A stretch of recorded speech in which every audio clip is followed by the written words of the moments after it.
започна в една 300 годишна къща.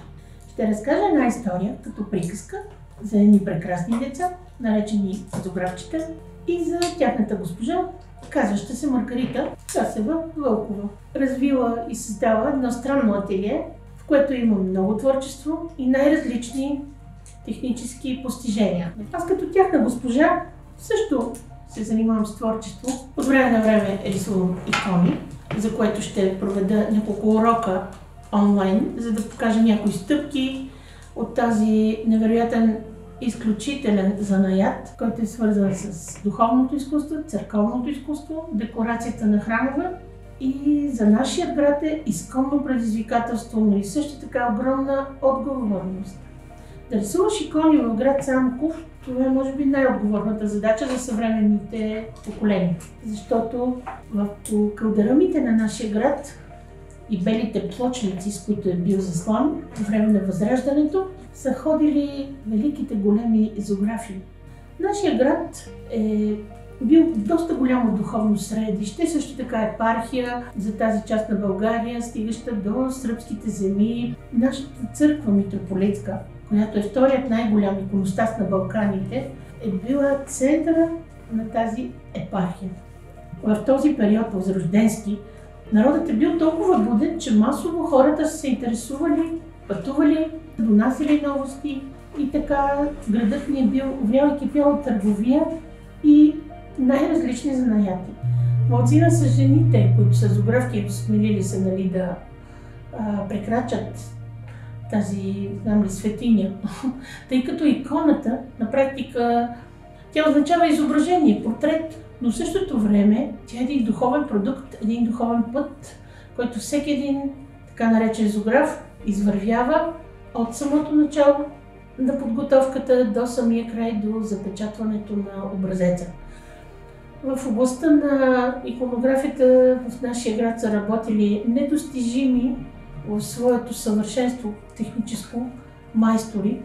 Говоря за голямата Самоковска школа, създадена от Христо Димитров, който още като дете отива в Атон, заведен от своя вуйчо, и остава при монашеската общност, за да се учи на зоография. До своето съзряване и порастване той изучава тази занаят и изкуство духовно.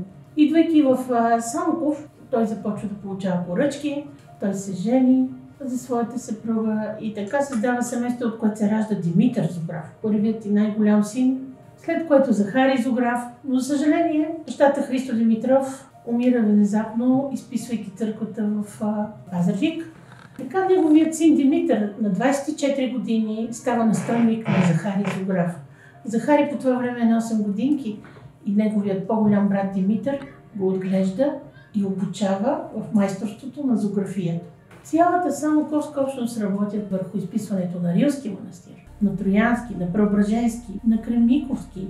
Много манастири, дори в днешна Македония и в днешните земи в Сърбия, дори в Гърция. Кога е създадена първата икона? Първата икона е всъщност първообразът, който е неръкотворен. Той не е създаден от човешка ръка. Това е историята за ленената кърпа, с която Господ Исус Христос избърсва своето чело и неговият образ се отпечатва върху самата кърпа. Той я дава на художника, който е бил изпратен, за да го изографиса, да занесе образът на своя цар, за да бъде излекуван. Но Господ го извиква от високата сграда, на която се е качил този творец и му казал: нима можеш да изобразиш този, който е неизобразим и този, който е несъвместим в нищо в природата. И той тогава казва: вземи, подай ми тази кърпа. И въпросният художник му подава кърпата, той избърса своето чело и образа му се отпечатва. И той му дава този образ и казва: занеси го на твоят господар. Докосвайки го, той ще бъде изцелен. И тази кърпа ще извършва чудесата, които извършвах и аз. И тогава той наистина занася тази кърпа в своето царство, където, докосвайки я, наистина царят оздравява.